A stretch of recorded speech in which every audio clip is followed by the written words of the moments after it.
होगी तो एक है, जो श्री कृष्ण है वही काली है, जो काली है वही श्री कृष्ण है। मुझे समझने में इतना भी भेद नहीं। जिधर देखो उधर वही परम तत्व है, इसलिए कोई छोटा नहीं। जहां तुम जो हो, देवी उपासक के लिए सर्वोपरि देवी, सब उनके नीचे। शंकर उपासक के लिए शंकर जी सबसे, उनके सब नीचे। कृष्ण उपासक के लिए कृष्ण सर्वसे, राम उपासक के लिए राम। हमें कोई संशय नहीं, क्योंकि वही तत्व बैठा हुआ है। तो हनुमान जी बन के शंकर जी ही चरण पकड़े राम जी के, और राम जी सेवक बन करके रामेश्वर की स्थापना करते। पर जब लीला में आएगा तो एक स्वामी बनेगा, एक सेवक बनेगा, विविध प्रकार की लीलाएं होंगी। अपने उपास्य देव अपने लिए सर्वोपरि हैं, उनके समान कोई नहीं। तर्क की जरूरत नहीं, मान्यता की जरूरत है। ये सबको मानना चाहिए, एक ही तत्व है, उसमें कोई अंतर नहीं। तो लीला रसास्वादन पाने के लिए चरणों में जाकर के अपने अपने गुरुजनों की आराधना करो, खूब नाम जप करो। जब लीला चरित्र का प्रकाश होगा तब आप जान पाओगे। आप सर्वोपरि मानेंगे तभी तो आपका मन आराध्य देव में पूर्ण समर्पित होगा।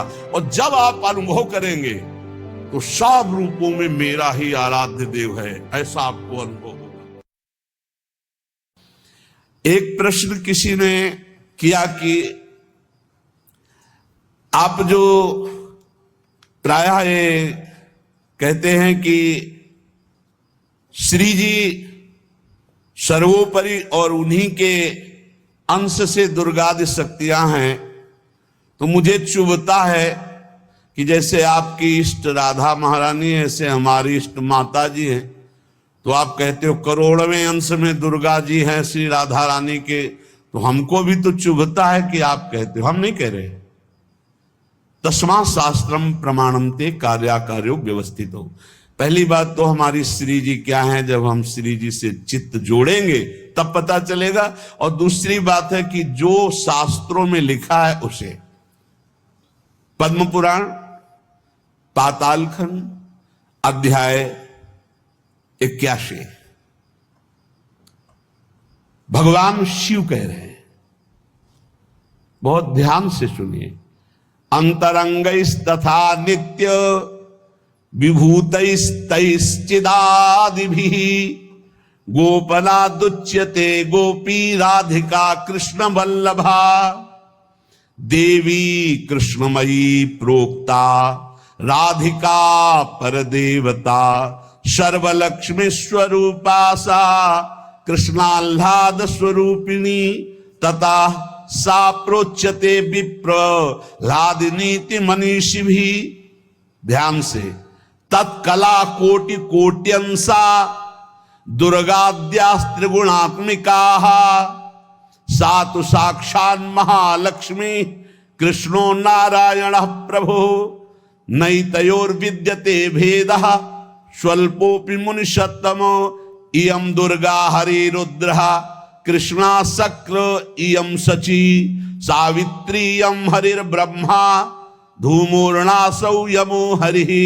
बहुना किं मुनिश्रेष्ठ बिना ताभ्यां न किंचन, चिद चिद लक्षणं सर्वं राधा कृष्णमयं जगत्। इत्थं सर्वं तयोरेव विभूतिं विद्धि नारद, न शक्यते मया वक्तुं वर्षकोटि शतैरपि। भगवान शंकर कैलाश में विराजमान है। देवर्षि नारद जी, शनकादि बड़े बड़े महापुरुषों की सभा लगी हुई, उस सभा में कह रहे हैं, नारद जी को संबोधन करके भगवान शिव कह रहे, हे नारद जी, ये जो श्री कृष्ण प्रिया राधा है, ये महाचैतन्य शक्ति स्वरूपा जितनी भी देवियां हैं, ये सब इनके अंश से प्रकट हुई है। ये अंतरंग विभूति हैं, इसीलिए इनको कोई जानता नहीं। अत्यंत गोपन तत्व है, इसीलिए इनका एक नाम गोपी है।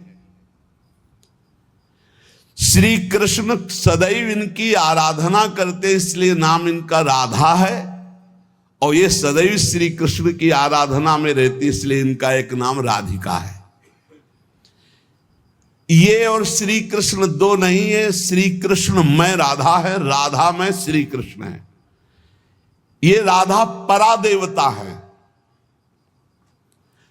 जितनी भी लक्ष्मी आदि शक्तियां सब इन्हीं के अंश से हैं।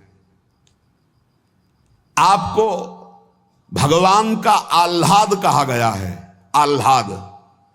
और जब मूर्तिमान ये हुई तो राधा कह गई, किशोरी जो कह गई। और तत्कला कोटि कोट्यंसा, भगवान शिव बोल रहे हैं, तत्कला कोटि कोट्यंसा दुर्गाद्य त्रिगुणात्मिका। दुर्गा आदि जितनी त्रिगुणात्मिका दैवी शक्तियां हैं, ये इनके कला से करोड़वें अंश में प्रकट है। यही प्रकट है पर करोड़वें अंश में प्रकट है। हम नहीं कह रहे, ये भगवान शिव कह रहे हैं। जो राधा कृपा कटाक्ष पढ़ते हैं वो पढ़ के देखे, आखिरी में भगवान शिव कह रहे हैं, क्रियेश्वरी मखेश्वरी स्वधेश्वरी त्रिवेद भारतीश्वरी प्रमाण शासनेश्वरी। हमारे यहाँ सुधा निधि में महाप्रभु हरिवंश चंद्र जी कह रहे हैं, प्रेमणा सन्मधुरोज्वल हृदय संगार लीला कला वैचित्री परमावधिर भगवता पूज्य विकापी शता ईशानी च सची महासुख तनु शक्ति स्वतंत्रा परा श्री वृंदावन नाथ पट्ट महिषी राधयु सेव्यामम। बोले तत्कला कोटि कोट्यंसा, कला उन्हीं की कला, राधा की ही कला, श्री किशोरी जी के ही अंश से करोड़ों अंश में सब शक्तियों का प्रादुर्भाव हुआ। श्री राधा अपने अंश से महालक्ष्मी रूप धारण करती हैं, तो भगवान श्री कृष्ण नारायण रूप धारण करते हैं। मुनिश्रेष्ठ थोड़ा भी भेद नहीं है। ये श्री राधा दुर्गा रूप धारण करती है, तो श्री कृष्ण शिव रूप धारण करते हैं, रुद्र। जब श्री कृष्ण के अंश से इंद्र, तो श्री राधा किशोरी के अंश से सची इंद्राणी। जब श्री कृष्ण के अंश से ब्रह्मा, तो राधा किशोरी के अंश से सावित्री देवी। जब श्री कृष्ण के अंश से यमराज, तो उनकी पत्नी धूमोरणा के रूप में श्री राधा किशोरी। अधिक क्या कहूं, इन दोनों के सिवा किसी की सत्ता ही नहीं। यही सब चिद लक्षणम सर्वम राधा कृष्णमयम जगत। चेतन अचेतन सारा संसार श्री राधा कृष्ण का स्वरूप है। नारद जी, मैं इन विभूतियों का क्या वर्णन करूं? अगर 100 करोड़ वर्ष तक राधा की महिमा वर्णन करूं तो भी नहीं कर सकता।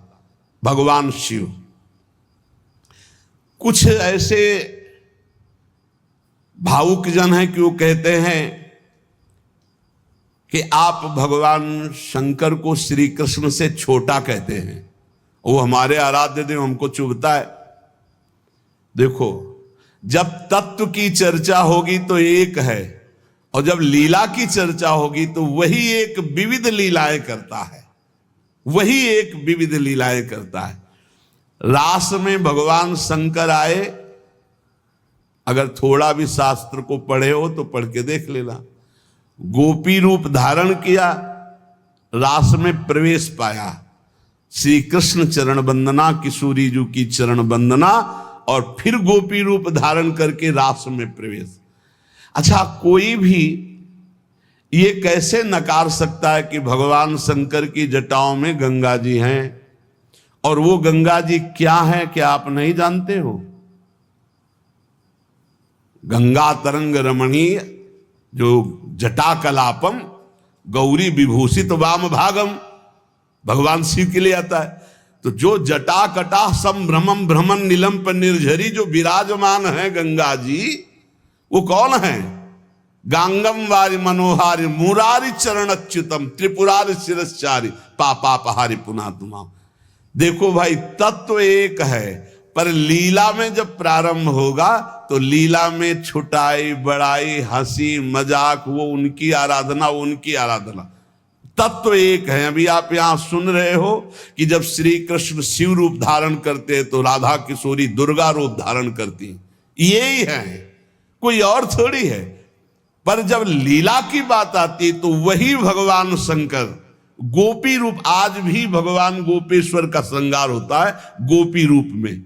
शाम टाइम जल नहीं चढ़ता, नथुनी बाला और सब चुनरी धारण करके भगवान शिव गोपीश्वर के रूप में विराजते हैं। भगवान शंकर गंगा जी को नेत्रों से भी रोक सकते थे, लेकिन जटाओं में धारण किया कि श्री कृष्ण का चरणामृत है, वामन भगवान का चरणामृत है, वामन के रूप में श्री कृष्ण ही है। प्राणाधिक प्रियतमा सर्वाभ्याः सुंदरी परा, सर्वयुक्ता च सौभाग्य भाग्नि गौरवान्विता। हमारी जो श्री किशोरी जो हैं, एक यहां बात ध्यान रखनी है कि एक प्रश्न और आता है सभा में, जब चर्चा होती है तो उसको सुनकर के लोगों के अंदर प्रश्न आता है कि शिव पुराण में लिखा है कि भगवान शंकर सर्वश्रेष्ठ है, देवी पुराण में लिखा है कि इन्हीं से सबकी उत्पत्ति है, आप गणेश महिमा को देखो तो यम ब्रह्म त्वम ब्रह्म, सब कुछ जिस पुराण को देखो उसी से सृष्टि हुई है। इसका मतलब क्या है? गलत है क्या? जब तुम शिव पुराण पढ़ोगे तो शिव तत्व से ही सबकी उत्पत्ति है, सब कुछ शिव तत्व है। पढ़े हैं, जैसे यहां कहा भगवान शंकर ने चिद चिद लक्षणम सर्वम राधा कृष्णमयम जगत, ऐसे कहा गया है हे भगवती हे भगवान, आपसे ही सृष्टि प्रकट है शिव पुराण में, क्योंकि जितनी माताएं वो सब भगवती हैं और जितने पुरुष हैं वो सब हे भगवान शिव आपका ही स्वरूप है। चराचर जगत शिव और पार्वतीमय है। भगवान का ऐसा लिंग प्रकट हुआ शिव जी का कि 100 कल्प तक ब्रह्मा जी उतरते चढ़ते रहे, पार न पाया। फिर भगवान विष्णु उसमें पढ़ना शिव पुराण में, हम तो पढ़ करके बात कर रहे, आर पार नहीं पाया। भगवान शिव से ही नारायण का प्रादुर्भाव होता है, भगवान का प्रादुर्भाव होता है, भगवान शिव से ही ब्रह्मा का प्रादुर्भाव होता है। जब देवी भागवत पढ़ो तो सब कुछ देवी जी से प्रकट हुआ, तो क्या झूठा है क्या? पुराण कोई झूठे हैं क्या? तो अगर उनसे प्रकट हुआ तो इनसे कैसे? भागवत पढ़ करके देखो तो श्री हरि से, नाभि कमल से ब्रह्मा, ब्रह्मा की भ्रकुट से शंकर, रुद्र का अवतार। उधर पढ़ करके देखो तो उन भगवान शिव से ब्रह्मा और श्री हरि प्रकट होते हैं। देवी भागवत पढ़ करके देखो तो देवी शक्ति, ये है क्या? तत्व। तत्व एक है, वही परमात्मा है। वही जब शिव पुराण पढ़ोगे तो सब कुछ शिव की, जब भागवत पुराण पढ़ोगे तो सब कुछ श्री हरि का, और जब देवी भागवत पढ़ोगे तो सब कुछ वही।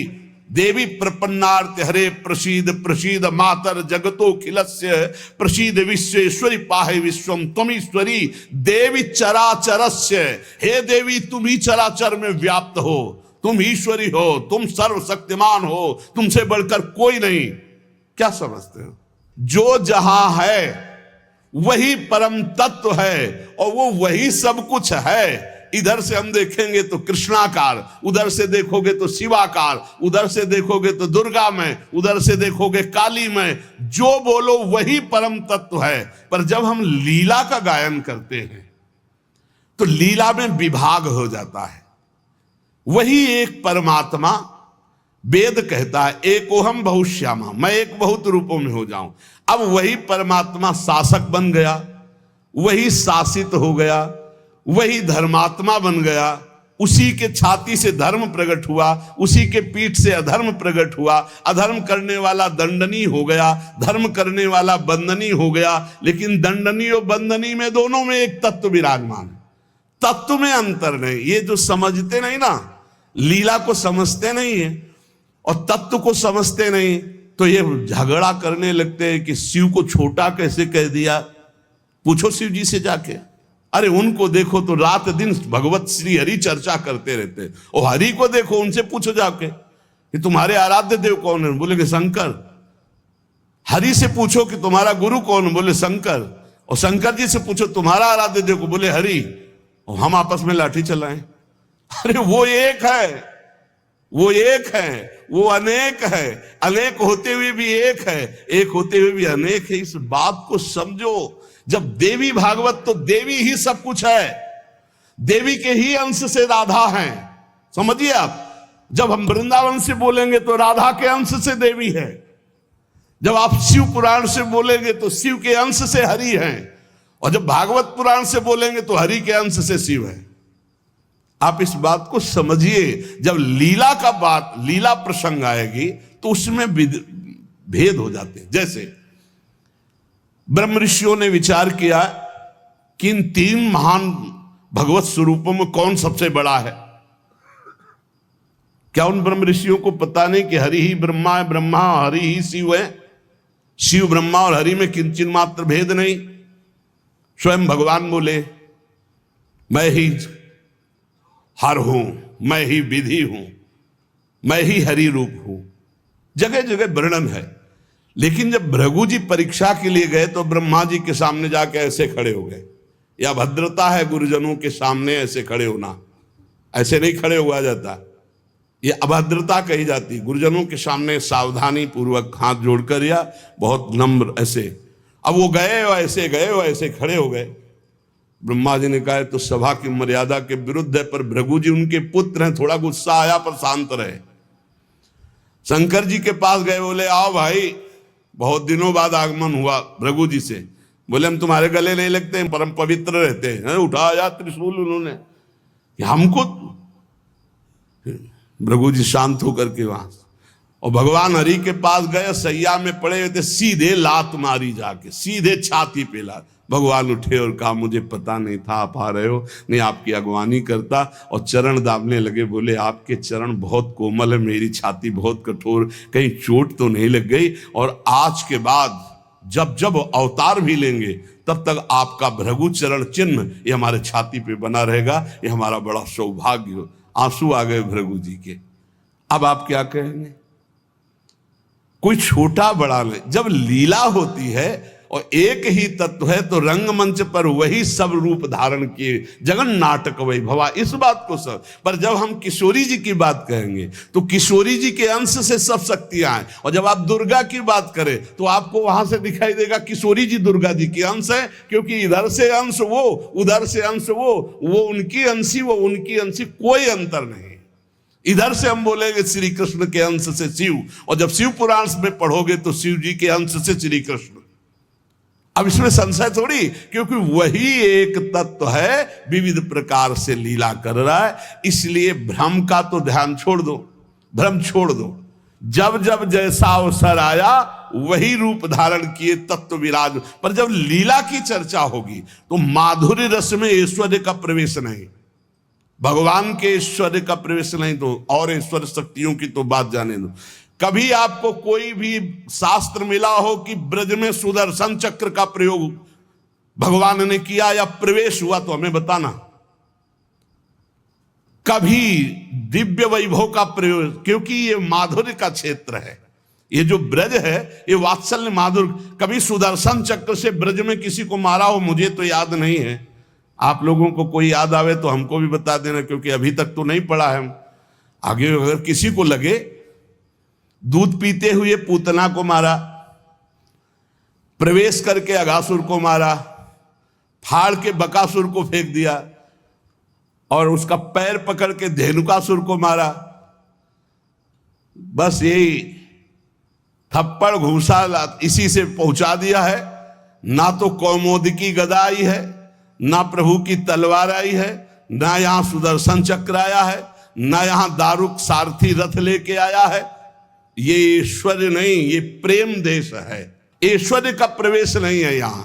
और जहां कहीं ऐश्वर्य का कुछ दिग्दर्शन कराना चाहा तो वहां वात्सल्य ने डांट लगा दी है। जैसे मुख में जब मिट्टी खाई हुई ऐश्वर्य दिखाना शुरू किया तो वात्सल्य ने डांटा है, यहां नहीं। तो तुरंत मैया को लगा है मेरी आंखों का दोष कोई है, ये तो मेरा लाला है, ऐश्वर्य का।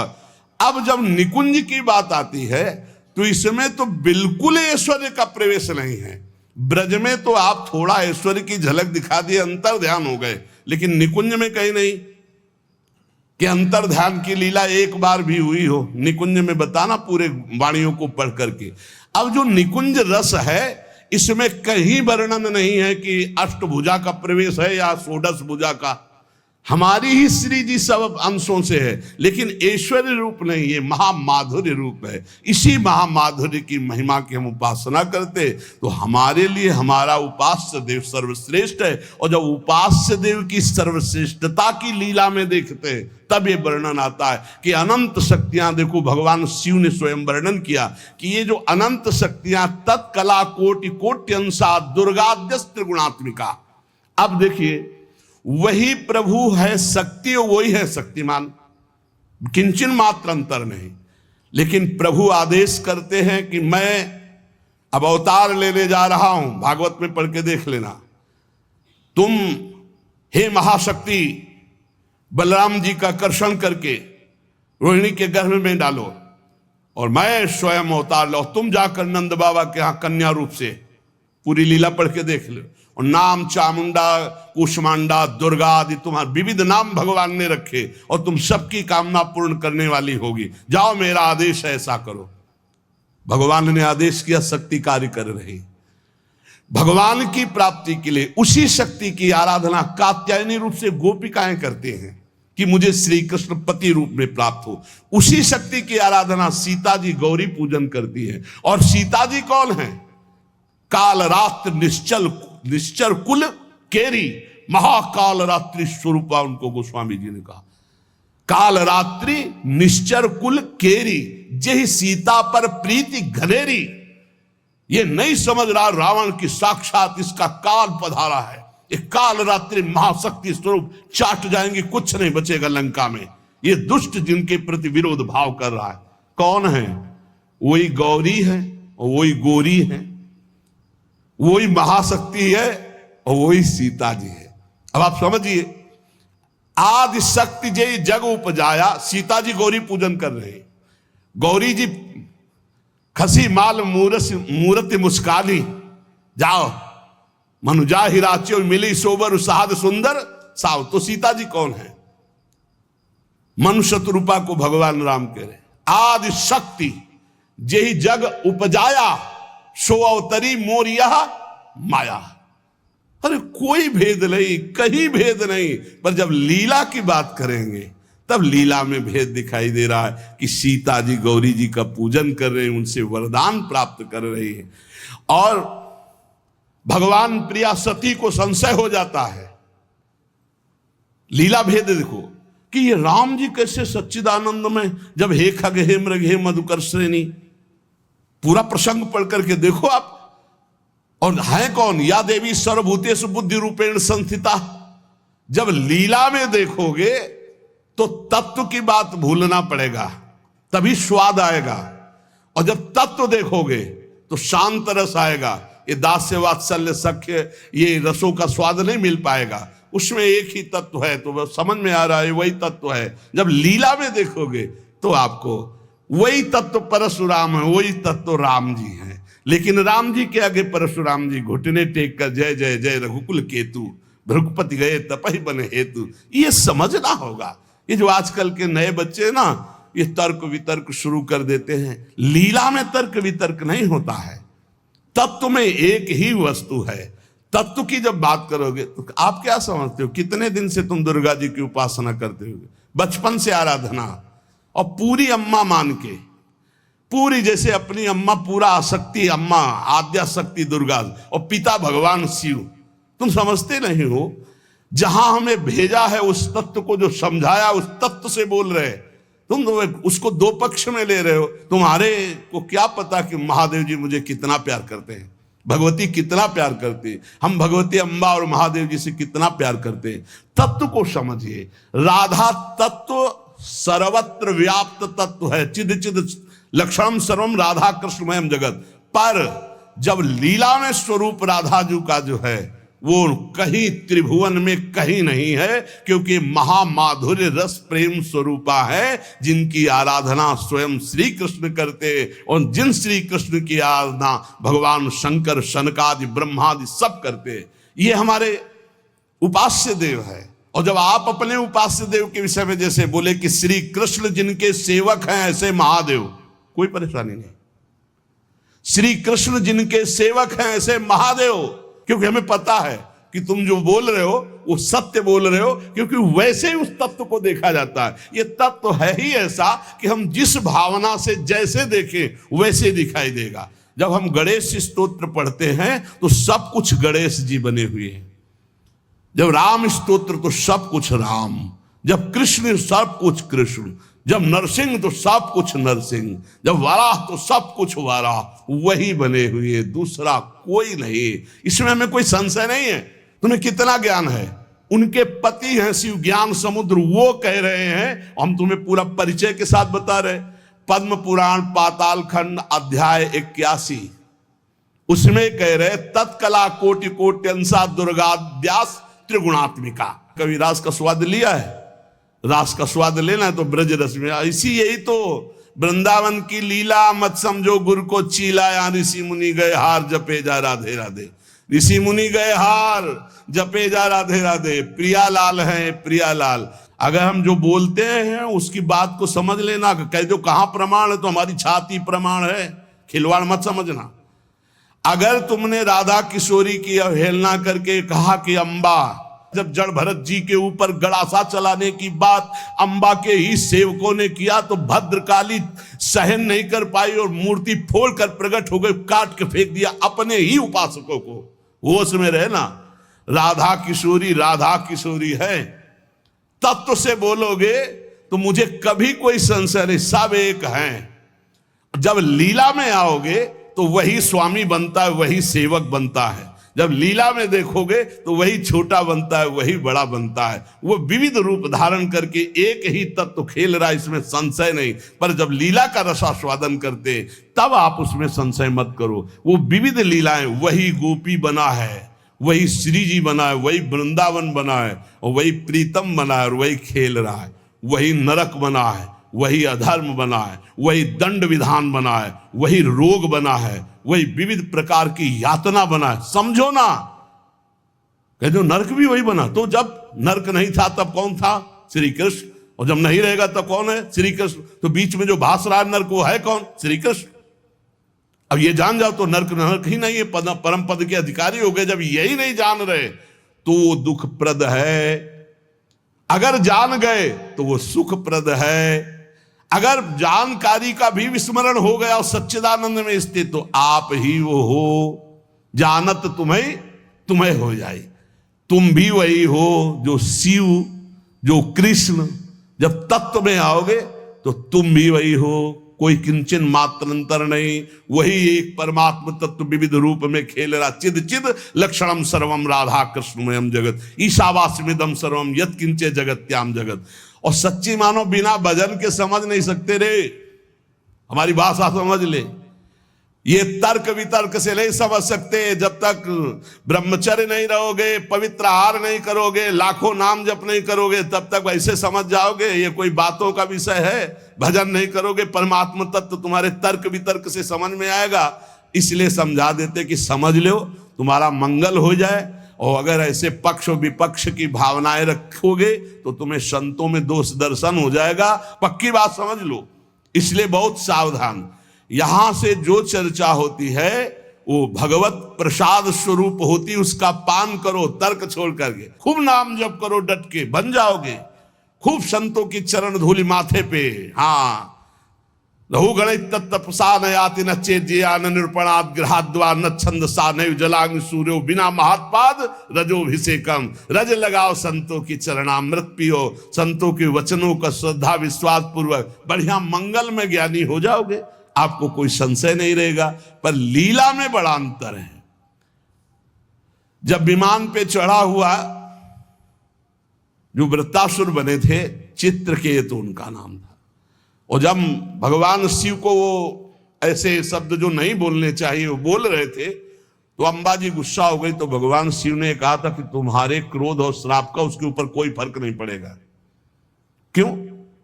बोले श्री हरि का निज जन है। साप दे दिया जा, दैत्य हो जा, क्या फर्क पड़ा? अंतिम समय जो वृत्तासुर की स्थिति है वो देख लो। जो भगवान शिव ने, कोई फर्क नहीं पड़ने वाला। क्यों? वो भगवान श्री हरि का निज जन है, भगवान का जन, भगवान शिव का। भगवान शिव को भी गुस्सा नहीं आया, अंबाजी को गुस्सा आ गया। ये ऐसे जगत गुरु भगवान शिव से ऐसे नहीं बात करना चाहिए। विमान से उतर कर साष्टांग दंडवत होना चाहिए। त्रुटि है तो भगवान शिव ने कहा त्रुटि होते हुए भी श्री हरि का है, इसलिए इसके ऊपर कोई फर्क नहीं पड़ेगा। और नहीं बना वृत्तासुर मिला तो ऐसा वृत्तासुर बना, हाहाकार त्रिभुवन में मच गया। होश उड़ गए देवताओं के। तब दधीच की हड्डियों से वज्र का निर्माण हुआ। जब देखा कि हाथ में ऋषि का जो अस्थि पंजर, उसी से वज्र का निर्माण हुआ है, तो कहा देवराज ये मत सोचना मैं वज्र से डर रहा हूं, रुक जाओ। भगवान हरि से बात की। जैसे छोटा सा बछड़ा अपनी माँ की, जैसे घोंसले में बिना पंख उगे हुए बच्चा चिड़िया का अपनी माँ का, जैसे परदेश गए हुए पत्नी अपने पति का चिंतन, हे नाथ ऐसे ही हमारी वृत्ति आप में लगी रहे। और आज चलाओ, ये अमोघ है, चिंता मत करो, ये अमोघ है, मेरे ऊपर चलाओगे विध्वंस हो जाऊंगा, क्योंकि मैं जानता हूं ये क्या स्थिति वृत्तासुर की। अंतिम समय एकदम भगवदाकार वृत्ति जो बड़े बड़े ब्रह्म ऋषियों की होती है, वही महाभागवत वृत्तासुर की। इसलिए हरि सर्वत्र सब रूपों में व्याप्त है, इसमें कोई संशय नहीं। मत्तः परतरम नान्यत् किंचित् अस्ति धनंजय। पर पुराणों में जो है, जहां जिस पुराण की चर्चा वही सर्वोपरि है। अगर देवी भागवत तो सर्वोपरि, उसी से सबका प्रादुर्भाव, शिव पुराण तो सर्वोपरि, उसी से सबका प्रादुर्भाव, गणेश तो उसी से सबका प्रादुर्भाव, आदि गणेश जिसकी पूजा ब्याह में माता पार्वती और भगवान शंकर भी करते हैं। जिधर देखो उधर वही परम तत्व है, इसलिए कोई छोटा नहीं। पर जब लीला में आएगा तो एक स्वामी बनेगा, एक सेवक बनेगा, विविध प्रकार की लीलाएं होंगी। लीला में प्रश्न नहीं, तत्व में अगर प्रश्न उठाओ तो एक ही तत्व है, उसमें कोई अंतर नहीं। पर जब लीला होती है, जैसे अब शिष्य की लीला, गुरु की लीला, अपराधी की लीला, जीवन मुक्त की लीला, लेकिन तत्व एक ही है, तत्व में अंतर नहीं है। अब तत्व का भाव अंदर जब जागृत हो जाएगा तो जानत तुम्हें तुम्हें हो जाए, वो वही बन जाएगा, उसमें कोई अंतर नहीं। पर लीला में अंतर जीवन भर बना रहेगा। तत्वबोध होने के बाद ऐसा थोड़ी कि गुरु के समान जाकर आसन में बैठ जाए, चाहे जितना बड़ा तत्व ज्ञानी हो, जब गुरु बैठे होंगे तो सर झुका के उनके चरणों में बैठेगा। तत्वबोध हो चुका, जानत तुम्हें तुम्हें हो जाए, वो भगवान स्वरूप हो चुका है, लेकिन गुरु है इसलिए नीचे बैठेगा। इसलिए कभी कोई भगवत चरित्रों पर संशय ना करे, कोई छोटा बड़ा नहीं है। पर जब खेल खेलने में उतरते हैं तो वही तत्व छोटा बनता है, वही बड़ा बनता है, वही स्वामी बनता है, वही सेवक बनता है। विविध प्रकार से वो जगन नाटक वैभवा, अपने जगत में नाटक का स्वरूप करके वो वैभव प्रकाशित कर रहा है। ये खेल जान जाओ, या रहस्य रघुनाथ कर बेग न जाने कोई, जो जाने रघुपति कृपा तो सपने मोह न होए। ये जो अज्ञान की बातें करते हैं, इनके अंदर भजन नहीं, इसलिए जान नहीं पाते। प्रवचन धंधा नहीं, प्रवचन है ये जो तुम्हारे हर दुर्गुण दुराचार का नाश करके तुम्हें सतमार्ग में स्थापित कर देगा। ये वो नहीं है, ये कोई धंधा नहीं, ये केवल केवल भगवत प्राप्ति के लिए। और यहां जितनी चर्चा होती है वो सब उसी एक तत्व की होती है, और उसी एक तत्व में कोई स्वामी है, कोई सेवक है, कोई महान है, कोई छोटा है, बस तत्व में अंतर नहीं। आपने लाखों बार सत्संग में सुना होगा कि तत्व एक ही है, इसमें कभी संशय नहीं है। हाँ, जब उसकी लीला चलती तो लीला में भेद है, और लीला रसास्वादन में भेद है, और रस की भाव गरिमा में भेद है। जैसे कोई सखा है तो कोई दास है, कोई गोपी है तो कोई सहचरी है, और अलग अलग भावों से उसी परमात्मा तत्व का रसास्वादन हो रहा है। अंतर की, इसलिए सब संशय छोड़कर एकमात्र भगवद आश्रित जहां तुम जो हो। गणेश उपासक के लिए सर्वोपरि गणेश, सब उनके नीचे। देवी उपासक के लिए सर्वोपरि देवी, सब उनके नीचे। शंकर उपासक के लिए शंकर जी सर्वश्रेष्ठ, उनके सामने। कृष्ण उपासक के लिए कृष्ण सर्वश्रेष्ठ, राम उपासक के लिए राम। हमें कोई संशय नहीं, क्योंकि वही तत्व बैठा हुआ है। पर जब लीला में देखो तो हनुमान जी बन के शंकर जी ही चरण पकड़े राम जी के, और राम जी सेवक बन करके रामेश्वर की स्थापना करते। लीला में तुम कहां काट सकते हो? लीला में तर्क वितर्क नहीं, एक ही तत्व है, उसमें कोई अंतर नहीं। इसलिए बहुत सावधानी पूर्वक संतों के वचनों को सुना जाए और अपने चित्त में धारण करके भगवदानंद की प्राप्ति की जाए, जिसके लिए हमको अवसर मिला है। कहीं हम इधर उधर दोष दर्शन करके अपने परमार्थ से भ्रष्ट ना हो जाएं, इसे ध्यान से सुन लो। जो जिनकी उपासना कर रहा है उसके लिए वो सर्वोपरि है। सर्वोपरि इसलिए कि वही सर्वोपरि तत्व है, दूसरा कोई नहीं है। पर जो जहां उपासना कर रहा है उसके लिए ये गर्व होना चाहिए कि हमारे उपास्य देव सर्वोपरि हैं। तर्क की जरूरत नहीं, मान्यता की जरूरत है। आप सर्वोपरि मानेंगे तभी तो आपका मन आराध्य देव में पूर्ण समर्पित होगा, और जब आप अनुभव करेंगे तो सब रूपों में मेरा ही आराध्य देव है, ऐसा आपको अनुभव होगा। और यही अनुभव होना परम सत्य अनुभव होना है। इसलिए खूब नाम जप करो, अच्छे आचरण करो, तर्क वितर्क मत करो। लीला अलग क्षेत्र है, तत्व ज्ञान अलग क्षेत्र है। तत्व का बोध होना और लीला में प्रवेश होना, दोनों में बहुत अंतर है। जब लीला की बात आएगी तो तत्व अंतर ध्यान हो जाता है, नहीं तो कैसे ध्यान है? मेरे प्रभु, इस समय मेरे प्रभु को शयन कराना है, मेरे प्रभु को भोग लगाना है, इस समय मेरे प्रभु को मंगलारती, इस समय मेरे प्रभु को जल पिलाना है, इस समय मेरे प्रभु को इत्र लगाना है। ये हम तत्व से थोड़ी देख रहे, हम भाव से देख रहे। भावोत्सवेन भजताम रस कामधेनु। और जब हम भाव से देखते हैं तब हमको ये दिखाई देता है कि हमारी श्री जी के समान केवल श्री जी है, दूसरा कोई नहीं है, क्योंकि दूसरा कोई है ही नहीं। मेरे तो गिरधर गोपाल, दूसरो न कोई। ये हमको देखना, मीरा जी से लड़ना थोड़ी है। कहें कि करो पूजा भाई, हमको परेशान कब कर रहे हैं? हम तो कह रहे हैं मेरे तो गिरधर गोपाल, दूसरो न कोई। उनकी नंद कह रही थी ये हमारी कुल देवी पूजा को, बोले करो ना। बोले नहीं तुमको करना पड़े। बोले हम तो नहीं करेंगे, हमारे तो गिरधर गोपाल, दूसरो न कोई। जाके सिर मोर मुकुट मेरो पति सोई। उनका नहीं करना चाहिए। बोले क्यों करना चाहिए? बोले सुहागवती होती तो विधवा थी। बोले तुमने कुल पूजन नहीं किया क्या? तुम क्यों वैधव्य को प्राप्त हो? बस यही जगह से शुरू हो गया था उसका द्वेष भाव, बहुत प्रचंड द्वेष। तो सच्ची मान लो, हमारी प्रार्थना मान लो, झगड़ा झंझट की भावनाओं का त्याग करके एक ही परम तत्व है। जब लीला में उतरता है तो आप पढ़ के देख लो भागवत में। भरत जी जो जड़ भरत जी के रूप में है, देवी उपासक उनको ले गए और बलि देना चाहते थे। तो जो ही सर झुकाया तो अंबा जी के हृदय में आग लग गई। ऐसे परम निर्मल पुत्र का वध मां सह सकती? फाड़ करके मूर्ति प्रकट हो गई, काट के फेंक दिए। भागवत में पढ़ के देख लो भाई।